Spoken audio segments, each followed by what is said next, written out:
नमस्कार. रेडिओ सिटीवरून मी आहे प्रथम आणि आज माझ्यासोबत आहेत नाईन पर्ल्स हॉस्पिटलमधून छाती व श्वसन विकार तज्ज्ञ डॉक्टर दिनेश वाघ.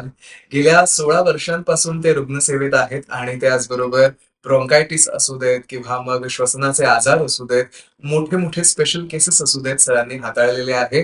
थेरोस्कोपी, ब्रोंकोस्कोपी या सगळ्यामध्ये आवर्जून सरांचं नाव घेतलं जातं आणि आम्ही खूप लकी आहोत की ते आमच्या नाशिकमध्ये कार्यरत आहेत. सर, तुमचं स्वागत आहे. नमस्कार. सर, सगळ्यात पहिले मला तुम्हाला विचारायला आवडेल की आता वर्ल्ड टीबी डे येतोय येत्या 24 तारखेला. तर या वर्ल्ड टीबी डे ला यावर्षी काय थीम आहे आणि काय स्पेशल तुम्ही सांगाल वर्ल्ड टीबी डे विषयी? वर्ल्ड टीबी डे हा आपण एक प्रतिकात्मक म्हणून त्याचा एक आपण त्याला महत्व दिलेलं आहे. याचा main intention world TB day सगळ्या लोकांमध्ये सांगण्याचं इंटेन्शन हे की टीबी ह्या आजाराविषयी लोकांमध्ये जागरूकता निर्माण होणे. एक 24 मार्च या दिवशी फर्स्ट टाइम रॉबर्ट कॉक्स या शास्त्रज्ञांनी टीबी हा आजार जीवाणूंमुळे होतो असं सिद्ध करून दाखवलं आणि त्याच्यात त्याला आपण नाव दिलं मायकोबॅक्टेरियम ट्युबरक्युलोसिस. आणि ह्या जंतूंमुळे किंवा ह्या जीवाणूमुळे होणारा आजार असल्यामुळे त्याच्यावरती पुढे जाऊन बरंच संशोधन झालं आणि त्याच्यावरती आपल्याला ट्रीटमेंट ही शोधता आली. आता सध्या जगामध्ये इन्फेक्शन वरती किंवा इन्फेक्शनमुळे कुठल्या जीवाणूंमुळे सगळ्यात जास्त इन्फेक्शन होऊन लोकांचा जीव जातो, तर तो कुठला असेल तर तो जगामधला एक नंबरचा म्हणजे टीबी आहे. साधारणपणे दर वर्षाला आपण 1 करोड लोकांना टीबी हा आजार पूर्ण जगामध्ये होतो. त्याच्यातले साधारण 10% लोक म्हणजे जवळपास 10 लाख लोक हे दर वर्षाला टीबी या केवळ एकमेव जंतूमुळे मरण पावतात. आणि ह्या आजाराचं प्रामुख्याने भारतासारख्या डेव्हलपिंग कंट्रीज मध्ये का महत्व आहे, कारण we contribute to around 25% of prevalence of TB in overall world. याचे दोन कारण, एक तर म्हणजे आपलं पॉप्युलेशन, दुसरं म्हणजे आपण डेव्हलपिंग कंट्री आहोत. इव्हन दो आपलं पर लॅक पॉप्युलेशन प्रमाणे जर का आपण म्हटलं तर साधारण 250 टीबीचे केसेस हे दर वर्षी आपल्याला बघायला मिळतात, की जे प्रत्येक डेव्हलपिंग कंट्रीच्या दृष्टीने कम्पेरेबल आहे. फॉर्च्युनेटली मागच्या काही दिवसांमध्ये पोस्ट कोविड डब्ल्यूएचओने ज्या काही स्टेप्स घेतल्या त्याच्यामुळे या कोविड त्याच्यानंतर या टीबीच्या आजाराच्या रुग्णांमध्ये बऱ्यापैकी आपल्याला निदान करण्यामध्ये बरेच यश मिळालेलं आहे. आणि दुसरं म्हणजे मागच्या काही दिवसांपासून तसे बाकीचे जंतू हे औषधांना रेजिस्टन्स फॉर्म करतात, तसा टीबीचे सुद्धा रुग्ण किंवा टीबी हा जंतू सुद्धा औषधांना रेजिस्टन्स फॉर्म करतो. आणि भारतात सारख्या देशामध्ये की जिथे खूप लार्जर स्केलवर या आजाराचं प्रमाण आहे, इथे लोकांना टीबी विषयीचा ज्ञान असणं आणि त्याच्याविषयीचा अवेअरनेस असणं हे फार गरजेचं आहे. म्हणून या आजाराविषयीची माहिती सगळीकडे पसरावी म्हणून 24 मार्च हा दिवस वर्ल्ड टीबी डे म्हणून सगळीकडे आपण मनवतो किंवा त्याला आपण इन्फॉर्मेशन देतो या वर्ल्ड टीबी डेला. ओके. आणि यावर्षी काय थीम आहे? Yes, we can eradicate TB, म्हणजे आपण टीबी संपवू शकतो अशी याचं थीम आहे. डब्ल्यूएचओने सांगितल्यानुसार 2030 पर्यंत आपल्याला टीबीचा आजार समूळ नष्ट करण्याचे प्रयत्न करायचे आहेत. आणि त्याच्यासाठी आपल्या भारत सरकारने सुद्धा खूप मोठे स्टेप्स घेतलेले आहेत. क्या बात. तर आता आपण थीम तर जाणून घेतली सरांकडून, पण सर मला तुमच्याकडून जाणून घ्यायला आवडेल की ट्युबरक्युलोसिस म्हणजे नेमकं काय आणि काय त्याची लक्षणं आहेत? ट्युबरक्युलोसिस म्हणजे हे एक प्रकारचं इन्फेक्शन आहे की जे जसं मी अगोदरच म्हटलं, मायकोबॅक्टेरियम ट्युबरक्युलोसिस ह्या स्पेशल बॅसिलायमुळे होणाऱ्या इन्फेक्शनला आपण टीबी म्हणतो. त्याला शॉर्ट फॉर्म टीबी आहे, म्हणजे त्याला लॉंग फॉर्म म्हणजे ट्युबरक्युलोसिस. याचं इन्फेक्शन हे आपल्या केस आणि नख आणि डोळ्याचा लेन्स सोडला तर बाकी कुठल्याही अवयवाला टीबी होऊ शकतो. म्हणजे तुमच्या ब्रेन पासून, बोन पासून, स्किन पासून, लंग्स पासून, हार्टच्या पेरिकार्डियम पासून ते तुमच्या पोटातल्या आतड्यांपासून, लिव्हर, त्याच्यानंतर मसल्स, स्नायू, हाडं, ह्या सगळ्या अवयवांमध्ये टीबी हा आजार होऊ शकतो. म्हणजे ह्या बॅसिलायची इतकी पोटन्सी की it can invade any organ आपल्या शरीरात. लक्षणं म्हणायला गेले तर अगदी म्हणजे असिम्टमॅटिक पेशंट्स पासून ते मेजर सिम्टमॅटिक पेशंट्स पर्यंत काही लक्षणं याचे दिसू शकतात. म्हणजे साध्या शब्दात सांगायचं तर नुसतंच येणारा थकवा, बऱ्याच दिवसापासूनचा येणारा थकवा, खूप दिवसापासूनचा असणारा क्रॉनिक कफ, किंवा काही लोकांना खूप दिवसापासून असलेली भूक कमी लागणे, भूक मंदावणे, भूक न लागल्यामुळे किंवा भूक मंदावल्यामुळे हळूहळू वजन कमी होणे, हे सुद्धा प्रामुख्याचे लक्षणं असू शकतात. दीर्घकालीन आजाराच्या दृष्टीने जे काही लक्षणं आपल्याला बघायला मिळू शकतात ते सगळे लक्षणं याच्यामध्ये असतात. जनरलाइज बॉडी एक असणे, म्हणजे सतत अंग दुखत राहणे, संध्याकाळच्या वेळेस थोडासा हलकासा बारीक ताप आलेला सारखं जाणवणे, जेवण करताना जेवणाची इच्छा न होणे, हळूहळू वजन कमी होणे, त्याच्यानंतर काही लोकांना बरेच दिवसपर्यंत खोकला राहणे, पोटात दुखणे, ज्या लोकांना जेनेटिव्ह युरिनरी ट्युबरक्युलोसिस असतो अशा स्त्रियांमध्ये आपण इनफर्टिलिटी हे इश्यूज आपण बघायला दिसू शकतात. तसंच जर का तो मेंदूचा टीबी असेल तर त्याच्यामध्ये तुम्हाला खूप जास्त प्रमाणात हेडेक असेल, किंवा मेंदूच्या टीबी मध्ये कधी कधी झटके येणे, किंवा त्या पेशंट्सला सारखा ताप राहणे, हे सुद्धा आपल्याला बघायला मिळू शकतं. लिव्हर किंवा बाकीच्या स्पेसिफिक टीबी मध्ये त्या अवयवांचे स्पेसिफिक सिम्पटम्स हे बघायला मिळू शकतात. काही लोकांना लंगच्या टीबी नंतर सगळ्यात कॉमन टीबी असेल तर तो पाठीच्या मणक्यातला टीबी, म्हणजे बोन मधला टीबी, त्याला पॉट स्पाईन म्हणतो आपण, की तो सुद्धा खूप महत्वाचा असतो. केवळ लोकांना खूप दिवसापासूनचं दीर्घकालीन पाठीमध्ये दुखणं असतं, लोक बऱ्याच ठिकाणी बऱ्याच डॉक्टरांना, आयुर्वेदिक होमिओपॅथिक डॉक्टरांना दाखवतात, शेवटपर्यंत ते लक्षात येत नाही, आणि मग खूप वेळा कधीतरी स्पेशलिस्टकडे गेल्यानंतर त्यांचा स्पाईनचा MRI झाल्यानंतर ते लक्षात येतं, असं पण होतं. सो कुठल्याही दुखण्याकडे आपण हलक्या पद्धतीने न घेता त्याच्याकडे योग्य पद्धतीने बघून योग्य कन्सल्टंटकडे जाणं हे गरजेचं आहे. हे टीबी या आजाराने सगळ्यांना आपल्याला शिकवून दिलेलं आहे, कारण त्याच्यामध्ये तो हा आजार असा आहे की तो कुठल्याही अवयवापासून कुठल्याही अवयवापर्यंत कुठल्याही डेप्थ पर्यंत आपल्याला बघायला मिळू शकतो. लिम्फ नोड टीबी हा एक दुसरा सगळ्यात कॉमन आजार आहे की ज्याच्याविषयी मला थोडं आणखीन माहिती द्याविषयी वाटेल. हा आजार बऱ्याच वेळेला आपल्या ज्या लिम्फ नावाच्या ग्रंथी असतात त्यांच्यामध्ये टीबीच्या इन्फेक्शनमुळे हा आजार होतो, आणि त्यावेळेला मात्र याचं डायग्नोसिस करणं हे खूप बऱ्याच वेळेला कठीण होऊन बसतं. अशा वेळेला टिश्यू डायग्नोसिस मिळवणं हे खूप गरजेचं असतं, आणि कधी कधी तो इतक्या खोल ठिकाणी रुतलेला असतो की त्या ठिकाणी डायग्नोसिस मिळवणं सुद्धा कठीण असतं. मग अशा वेळेला सिटी गायडेड बायोप्सी करणे किंवा बायोप्सी करणे, या पद्धतीने आपण त्याचं डायग्नोसिस हे मिळवू शकतो. सो प्रत्येक ऑर्गन गणिक आणि प्रत्येक ऑर्गन प्रमाणे टीबी या आजाराची लक्षणं ही वेगवेगळी असू शकतात. सो जो कुठल्याही पेशंटला एखाद्या अवयवाविषयीचे दीर्घकालीन लक्षणं जर का असतील, म्हणजे दीर्घकालीन पोट दुखतंय, तर त्यांनी त्याविषयी त्याचा विचार करणं किंवा डॉक्टरांकडून योग्य तो सल्ला घेऊन योग्य ते इन्व्हेस्टिगेशन करून टीबी रूल आउट करून घेणे हे फार गरजेचं असतं. म्हणजे टू दॅट एक्सटेंट आमच्या प्रॅक्टिसमध्ये असे काही आजार आहेत की ज्या काही आजारांच्या लक्षणांचं ज्या वेळेला काहीच उत्तर मिळत नाही, त्यावेळेला आम्ही प्रत्येक वेळेला टीबी हा आजार आमच्या बॅक ऑफ माइंड मध्ये नेहमी ठेवत असतो. म्हणजे दीर्घकालीन पोट दुखतं आणि त्या पेशंटला जर का त्याचं कसलंच उत्तर मिळत नाही, तर अशा वेळेला आपण नेहमी टीबी या आजाराची लक्षणं असू शकतात का, हे टीबी असू शकतो का, असं बॅक ऑफ माइंड मध्ये ठेवतो. किंवा इन्फर्टिलिटी आहे, क्रॉनिक इन्फर्टिलिटी आहे, तर chronic infertility one of the major cause can be again TB. Chronic cough आहे की ज्याच्यामध्ये बरेच दिवस झाले लोकांनी बऱ्याच डॉक्टरांकडे ट्रीटमेंट घेऊन बघितली, एक्सरे नॉर्मल आलाय, अशा पेशंट्स मध्ये सुद्धा आपण बऱ्याच वेळेला इंडोब्रॉन्कियल टीबी आहे का म्हणून ते सस्पेक्ट करतो, त्यावेळेला दुखणीची तपासणी करून आपण त्याच्याविषयी माहिती मिळवण्याचा प्रयत्न करत असतो. म्हणजे सांगण्याचा उद्देश असा की टीबी या आजाराची लक्षणं अगदी सौम्यपासून ते अगदी हाय एंड पर्यंत काहीही असू शकतात. सर, या सगळ्यामध्ये एक प्रश्न मला नक्कीच तुम्हाला विचारायला आवडेल की टीबी नेमका का होतो? आता आपण सुरुवातच त्याच्याने केली, टीबी का होतो, तर टीबी हा बेसिकली टीबी नावाच्या बॅक्टेरियामुळे होतो.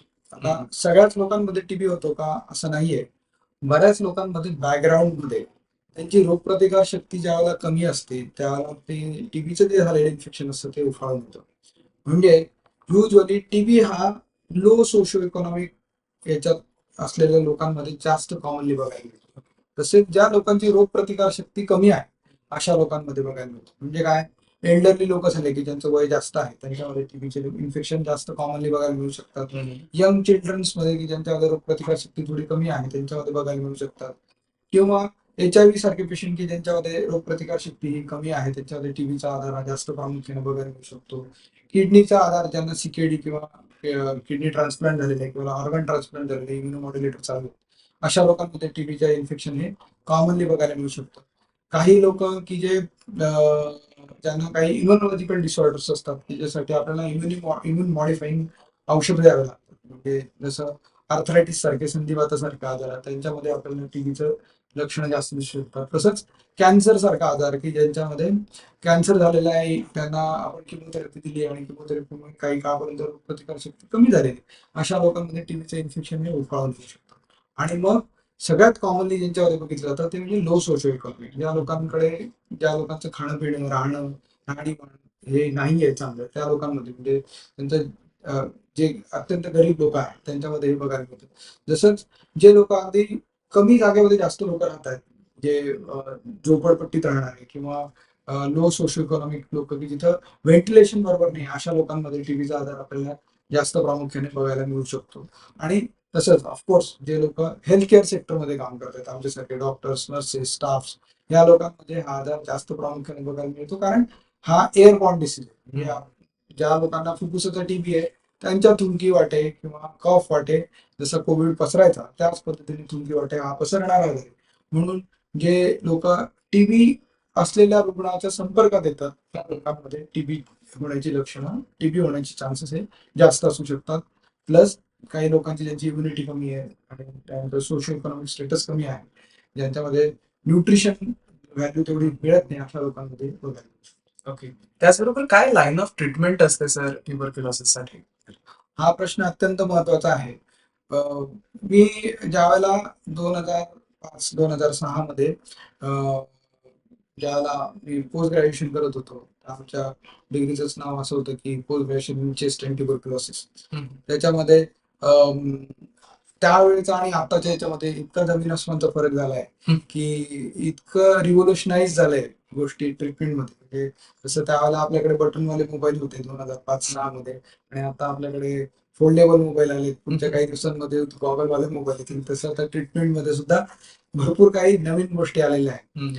त्यावेळेला डॉट्स ही पद्धती होती, आता आपण डेली ट्रीटमेंट डॉट्स आहेत, पण डेली आपण पेशंटला रोज गोळ्या खाऊ घालतो. त्यावेळेला अल्टरनेट डे ट्रीटमेंट होती. 4 जी मुख्य औषधं आहेत ती फर्स्ट लाईन औषधं अजूनही सेमच आहेत. त्याच्यामध्ये रिफाम्पिसिन, आयसोनियाझाइड, इथॅम्बुटॉल आणि पायराझिनामाइड हे 4 प्रमुख फर्स्ट लाईन ड्रग्ज आहेत की जे आपल्याला primary Dino non drug resistant TB मध्ये वापरायला लागतात. त्याच्यात 2 महिने इंटेन्सिव्ह फेज असते, त्यात आपण 4 औषधं वापरतो, आणि त्याच्यानंतर पुढचे 4 महिने आपण जे असतात ते कंटिन्युएशन फेज वापरतो. त्याच्यामध्ये INH, त्याच्यानंतर आयसोनियाझाइड, इथॅम्बुटॉल आणि रिफाम्पिसिन हे 3 औषधं आपण पुढचे 4 महिने देत असतो. हे झालं ड्रग सेन्सिटिव्ह ट्युबरक्युलोसिसची ट्रीटमेंट. ड्रग सेन्सिटिव्ह आहे की नाही आहे याच्यासाठी आपल्याला बॅक्टेरियोलॉजिकल डायग्नोसिस प्रूव्ह करणं गरजेचं असतं. त्याच्यासाठी गव्हर्नमेंटने फ्रीमध्ये जीन एक्सपर्ट नावाची तपासणी ही सगळीकडे अवेलेबल करून दिलेली आहे. आणि म्हणजे आय मस्ट मेन्शन इट की बाबा या तपासणीची जी कॉस्ट आहे ऍक्च्युली ती साधारण प्रायव्हेटमध्ये करायला गेलं तर 4,000ची कॉस्ट आहे. ती टेस्ट आपल्याला प्रायव्हेट गव्हर्नमेंटमध्ये निशुल्क उपलब्ध आहे.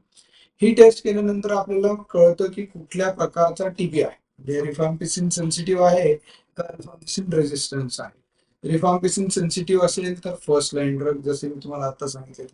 रिफाम्पिसिन रेजिस्टन्स असेल तर मग त्याच्या वेगवेगळ्या आणखी नवीन खूप सारे औषधं सध्या जगात अवेलेबल झालेले आहेत, त्या औषधं आपण वापरतो. सर टीबीसाठी आपल्या नाईनपल्स हॉस्पिटलमध्ये काय काय सुविधा आहेत?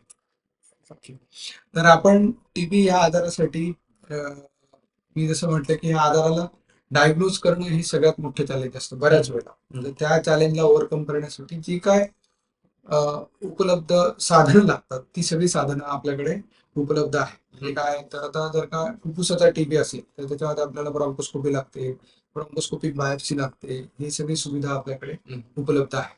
सपोज प्लुरा म्हणजे फुफ्फुसाच्या आवरणामधला टीबी असेल तर त्याला आपल्याला थोरॅकोस्कोपी लागते, तर आपण थोरॅकोस्कोपी करून ते आपण करू शकतो. वेगवेगळ्या प्रकारचे बॅक्टेरियोलॉजिकल इन्व्हेस्टिगेशन त्याच्यावरती जे लागतात ते सगळीकडे युनिव्हर्सली जसे अवेलेबल आहेत तसे आपल्याकडे सुद्धा आहे. काही पेशंट्समध्ये ऍडव्हान्स मोडॅलिटीने आपल्याला बायोप्सीज कराव्या लागतात, जसं सिटी गायडेड बायोप्सी झालं, इंटरव्हेन्शन गायडेड बायोप्सी झालं. ह्या सगळ्या गोष्टी आपण योग्य पद्धतीने नाईनपल्स हॉस्पिटलमध्ये करू शकतो. हे करण्यासाठी आपल्याकडे ऑलमोस्ट 3 विशिष्ट प्रकारचे वेगवेगळ्या प्रकारचे ब्रॉन्कोस्कोप, थोरॅकोस्कोप हे ऍडव्हान्स इन्स्ट्रुमेंट्स आपल्याकडे अवेलेबल आहे. आणि तसेच जर का पेशंटला बऱ्याच वेळेला एक्सरे ही जर प्रायमरी मॉडॅलिटी, हो. पेशंटला जर का सिटी स्कॅन लागला तर इन हाऊस आपल्याकडे सिटी स्कॅन आहे. म्हणजे सिटी स्कॅन ब्रेन पासून, चेस्ट पासून, अबडोमेन पासून कसलाही सिटी स्कॅन करून कुठपर्यंत कितक्या लेवल पर्यंत आपल्याला डायग्नोज करायचं हे सगळं आपण इथे करू शकतो. म्हणजे एकदा पेशंट इथे आल्यानंतर टीबी डायग्नोज करण्यासाठी आणि ट्रीटमेंट सगळीकडेच होते. ट्रीटमेंट करण्यासाठी जे काही योग्य ज्ञान आणि योग्य इन्व्हेस्टिगेशन्स आणि त्याच्या योग्य त्या मॉडॅलिटीज लागतात त्या सगळ्या आपल्याकडे अवेलेबल आहे. टू दॅट एक्सटेंट काही काही टीबीच्या पेशंट्सला ऑपरेशन्स लागू शकतात. ऍक्च्युली मी तेच विचारणार होतो की सर्जरी काही वगैरे करता येते का? हा, तर टीबी मध्ये सर्जरी हे फार रेअर सिच्युएशन्स मध्ये लागू शकते, पण त्या सगळ्या सर्जरीज आपल्याकडे आपण करू शकतो. फॉर एक्झाम्पल काही काही पेशंट्सला आपल्याला लोबेक्टॉमी लागू शकते, थोरॅकोस्कोपी करून डिकॉर्टिकेशन लागू शकतं. काही काही पेशंट्स मध्ये ॲब्डॉमिनल सर्जरीज लागू शकतात की पोटाचा काही भाग काढून त्याला काढून टाकावा लागू शकतो. काही काही पेशंट्स मध्ये बोनच्या पण सर्जरीज, डिब्राइडमेंट वगैरे या सर्जरी लागू शकतात. काही पेशंट्सला हृदयाच्या भोवती टीबीमुळे पाणी झालेलं असतं, तर त्याला हृदयाचं आवरण काढून टाकणं ही मोठी सर्जरी असते. ती सुद्धा सर्जरी आपण आपल्याकडे करू शकतो. किंबहुना आपण 1-2 पेशंट्स मध्ये ते केल्या पण आहेत या प्रकारच्या सर्जरी. लोबेक्टॉमी सुद्धा आपल्याकडे अगदी रेग्युलरली होतात. सो सर्जिकल ट्रीटमेंट पासून तर मेडिसिन ट्रीटमेंट पर्यंत जे काय आपल्याला गरजेचं आहे त्या सगळ्या ट्रीटमेंट आपण 9 पल्स हॉस्पिटल्समध्ये डायग्नोज करून करण्यासाठी सक्षम आहोत असं आपण म्हणू शकतो. Absolutely. आणि शेवटचा प्रश्न की पेशंट्स नेमकी काय काळजी घ्यावी? हा अत्यंत महत्वाचा प्रश्न आहे. जसं म्हणजे आजार झाल्यानंतर आपण काय करायचं तर ते सगळ्यांनाच माहिती असतं. डॉक्टरांकडे जावं, डॉक्टरांकडून ट्रीटमेंट घ्यावी. पण आजार होऊ देऊ नये किंवा टीबी होऊ देऊ नये यासाठी काय काळजी घ्यावी? मी किंबहुना म्हणेल की कुठल्याही प्रकारचा आजार हा बऱ्यापैकी आपल्या इम्युनिटीवरती तर अवलंबून असतोच. प्लस आपल्या रोजच्या राहणीमानावरती, खाणपिण्यावरती खूप जास्त अवलंबून असतो. इम्युनिटीचा सगळ्यात महत्वाचा भाग हा मेंटल हेल्थ असतो असं माझं म्हणणं आहे. त्याच्यामुळे सगळ्यांनी आपले मेंटल हेल्थ आणि आपलं मानसिक आरोग्य हे उत्कृष्ट ठेवणं हे सुद्धा तितकंच गरजेचं आहे. आनंदी राहणं गरजेचं आहे. रोज एक्सरसाइज करणे, जितकी गरजेची एक्सरसाइज तेवढे आपल्या शरीराला झेपावेल इतकी एक्सरसाइज रोज करायला पाहिजे. त्याच्यानंतर डाएट, बाहेरचं जे काही फास्ट फूड आहे किंवा बाहेरचं जे काही हॉटेलमधलं फूड आहे, this is the main culprit for malnutrition. Malnutrition याचा अर्थ असा नाही की एखाद्या माणसाने बारीक होणं, जाड होणं हे सुद्धा माल न्यूट्रिशन, इक्वली माल न्यूट्रिशन आहे. घरातलं माझ्या मते कुठलं अन्न खावं हा ज्या वेळेला प्रश्न मला विचारला जातो मी त्यांना एका शब्दात हेच उत्तर सांगतो, कमीत कमी प्रोसेस्ड, घरात तयार केलेलं, स्वच्छ आणि ताजं अन्न खावं. हा अत्यंत सोपा, कुठलं अन्न खावं या प्रश्नाचं उत्तर आहे. एकदम सोप्या भाषेमध्ये दिलं. म्हणजे मी फ्रूटचा ज्यूस घ्यावा का? मी म्हणेल की फ्रूटचा ज्यूस सुद्धा प्रोसेस्ड आहे, त्याच्याऐवजी तुम्ही होल फ्रूट खा. मग मी ब्रेड खावा का? मी म्हणेन ब्रेड जास्त प्रोसेस आहे, त्याच्याऐवजी तुम्ही भाकरी किंवा पोळी खा. मग मी पावभाजी खावी का? पावभाजी जास्त प्रोसेस आहे, त्याच्याऐवजी तुम्ही शिजवलेले अन्न खा. असं म्हणजे अ, हे खाण्यापिण्याच्या बाबतीत झालं. ज्या ठिकाणी खूप जास्त पब्लिक गॅदरिंग आहे अशा ठिकाणी आपण जे कोविड एटिकेट्स शिकलो ते कोविड एटिकेट्स रुटीनली पाळणं हे जास्त गरजेचं आहे. ॲज आय सेड की हा आजार श्वसनाद्वारे, ड्रॉपलेट्सद्वारे पसरणारा आजार आहे. त्याच्यामुळे तुम्ही ज्या ठिकाणी खूप गर्दी असेल त्या ठिकाणी मास्क वापरणं, हँड हायजीन ठेवणं हे गरजेचं आहे. आणि या व्यतिरिक्त बाकीच्या जे रुटीन म्हणजे आपल्या ऑफिसमध्ये किंवा कामाच्या ठिकाणी सुद्धा योग्य त्या प्रिकॉशन्स घेऊन ज्या माणसाला टीबी झालाय त्याला काही दिवस आयसोलेशन मध्ये ठेवणं, म्हणजे त्याला मास्क वापरायला सांगणे, घरातल्या बाकीच्या लोकांनी त्याची काळजी घेणं आणि टीबी स्टिग्मा याच्यातून बाहेर पडून टीबी केअर याच्याकडे जाणं जास्त गरजेचं आहे. म्हणजे या माणसाला टीबी झाला तर मी याच्याजवळ जाऊ नये असा जो स्टिग्मा आहे याच्याऐवजी मी माझी काळजी घेऊन त्याची काळजी कशी घेईन याच्याकडे जाणं, बदलणं, याच्याकडे अशी विचारधारणा डेव्हलप करणं ही सगळ्यात महत्वाची गोष्ट आहे. क्या बात है. टीबी नक्कीच इरॅडिकेट होईल कारण सरांनी इतकी इत्यंभूत माहिती आपल्याला दिलेली आहे टीबी बद्दल. सर खूप खूप धन्यवाद. तुम्ही तुमचा अमूल्य वेळ रेडिओ सिटीला दिला.